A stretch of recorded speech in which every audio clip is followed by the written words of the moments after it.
Muy buenos días, bienvenidos a Mañanas con Yunda. Y hoy en nuestro programa tenemos a un invitado que es un ejemplo de superación y es un ejemplo de vida. Con nosotros está Ángel Jiménez. Ángel, bienvenido a Mañanas con Yunda. Es un placer tenerlo acá. Gracias, Yunda, muy amable.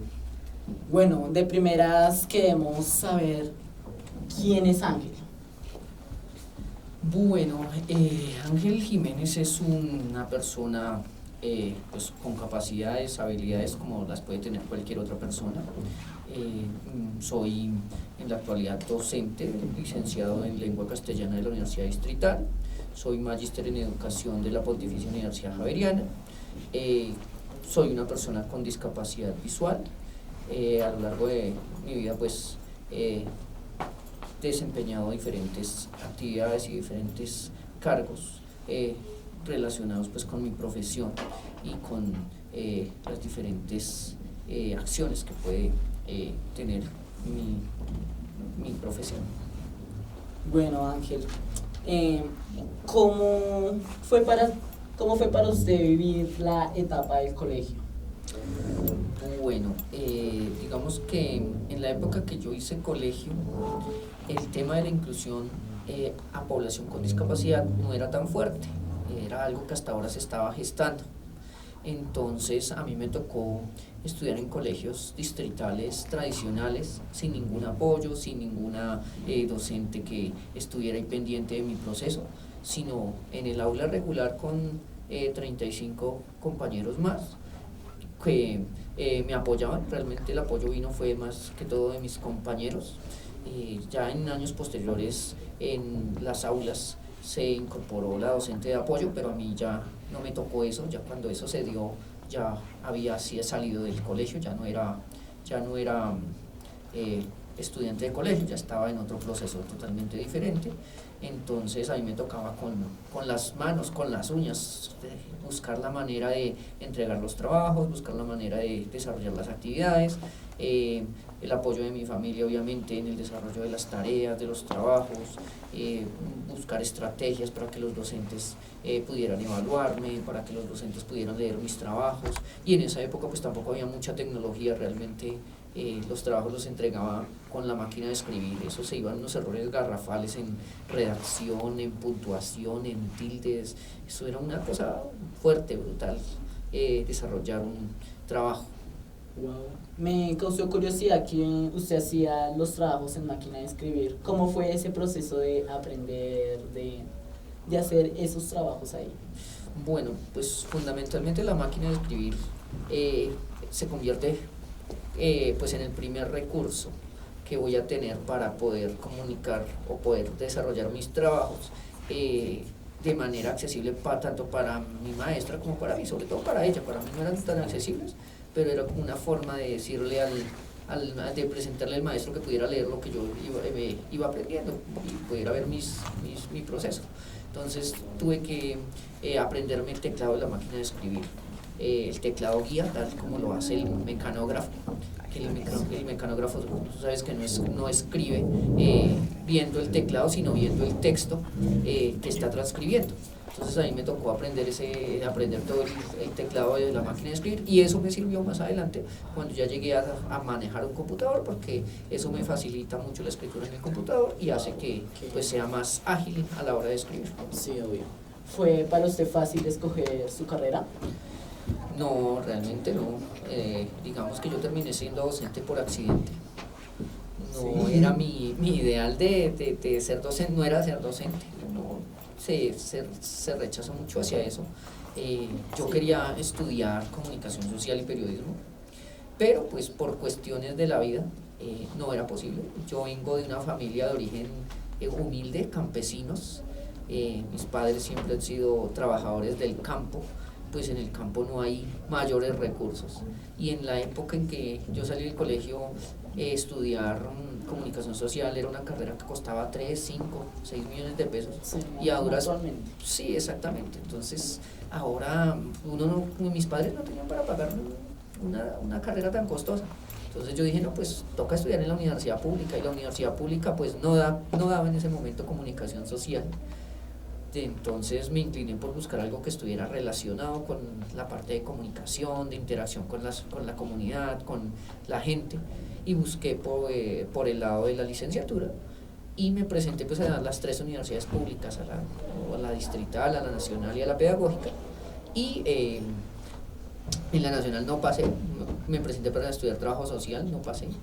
Me presenté a la pedagógica para estudiar inglés y pues pasé, pero no me gustó la universidad, la verdad, por cuestiones ideológicas no me gustó. Y me presenté a la distrital para estudiar lengua castellana y allá pasé, me gustó la universidad, me planteó un reto interesante y importante y terminé haciendo la licenciatura en la distrital. Bueno, ¿qué tal fue estudiar en la Universidad Distrital? Bueno, la Universidad Distrital fue un reto.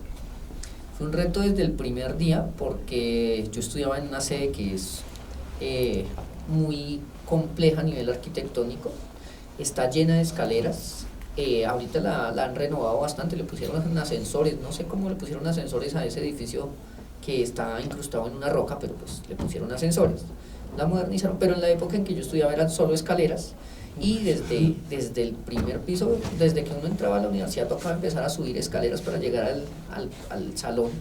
Entonces el reto de llegar al salón por tantas escaleras, porque tiene muchas escaleras, por todos lados salen escaleras, tenía 5 entradas y pues a las 5 entradas se llegaba a través de escaleras. Entonces yo siempre manejé la filosofía de que todas las escaleras conducen al mismo sitio, y efectivamente todas las escaleras te llevan a ti al mismo sitio, pero si tú tomabas la escalera equivocada te perdías.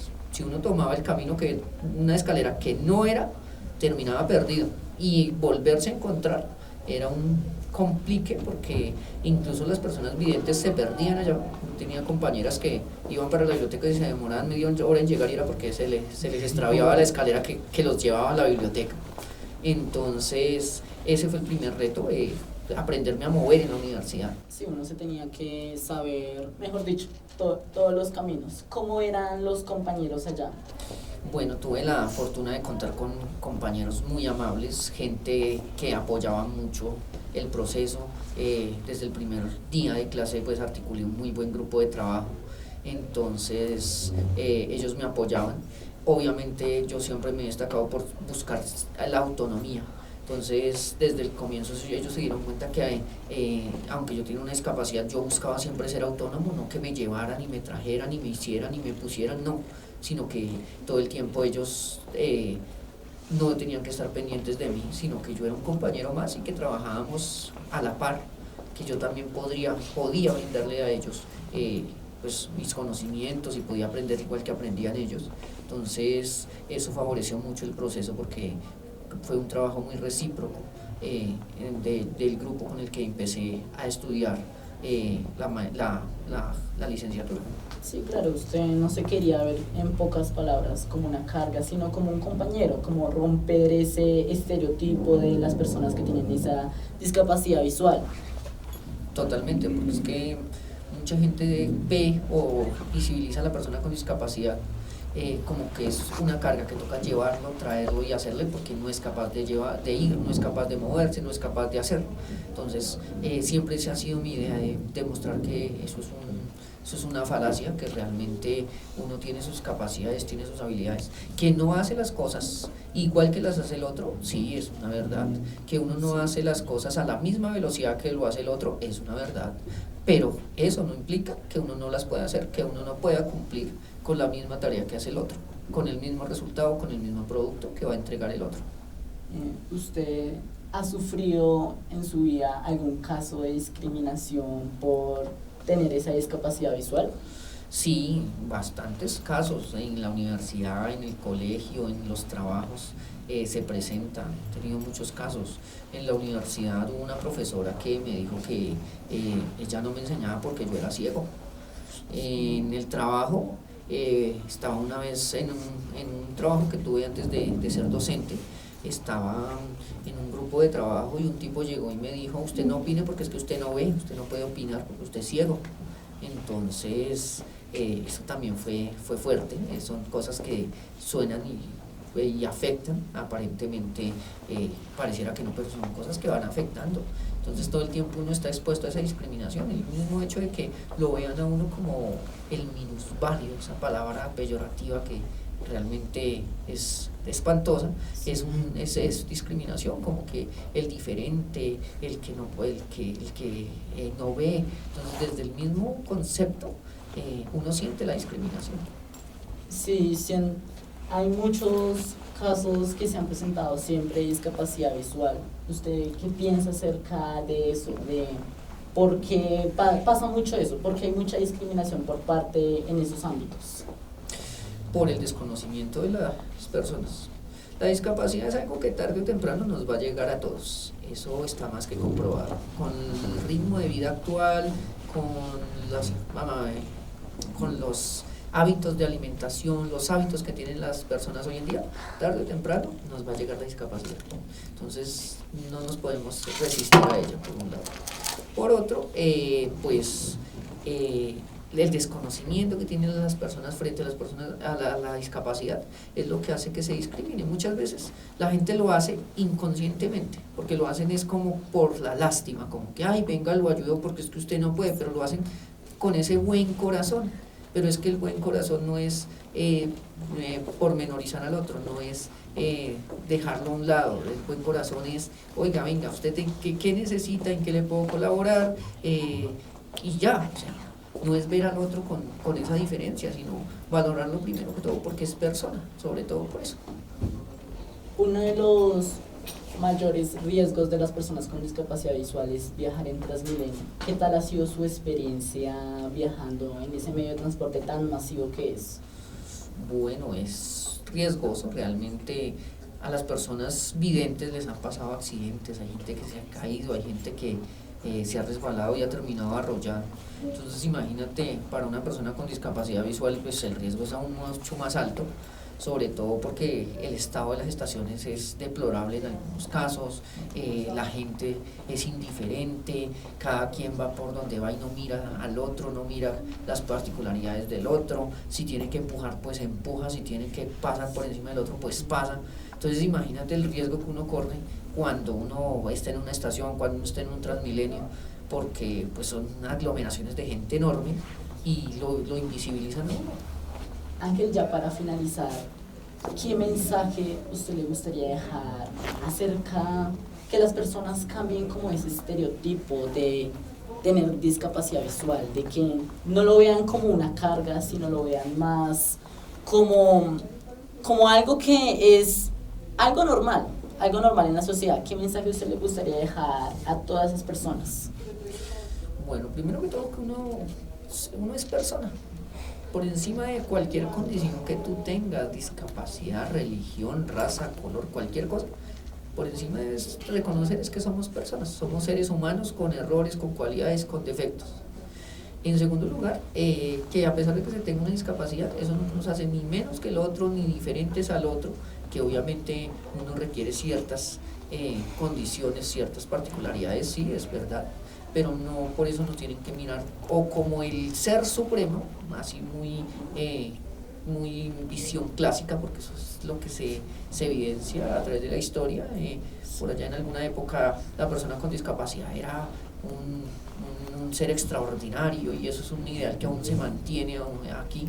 Que Los estereotipos sí, son exacto. cosas que creo que adjudican mucho a una sociedad. Exactamente. Entonces ese imaginario hay que irlo derrumbando y hay que decir, no, somos personas como cualquier otra, que hacemos las cosas de otra manera, sí, pero las hacemos, que tenemos unas habilidades y tenemos unas capacidades como cualquier otro las puede tener, que nos toca aprender a usar los sentidos que no usa el otro para poder suplir el que nos hace falta, también es verdad.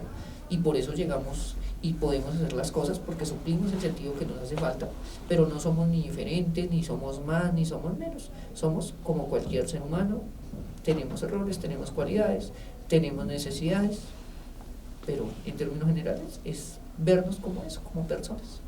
Bien, muchas gracias Ángel por venir a hablarnos acerca de un tema que es tabú en la sociedad y se debe acabar con ese tabú, que es la discapacidad visual. Mil gracias por venir y contarnos acerca de su historia, ya que usted es un ejemplo de vida y es un ejemplo de superación y cómo hacer las cosas. Muchísimas gracias, Ángel. Esto es todo por hoy. Gracias por ver Mañanas Yunda.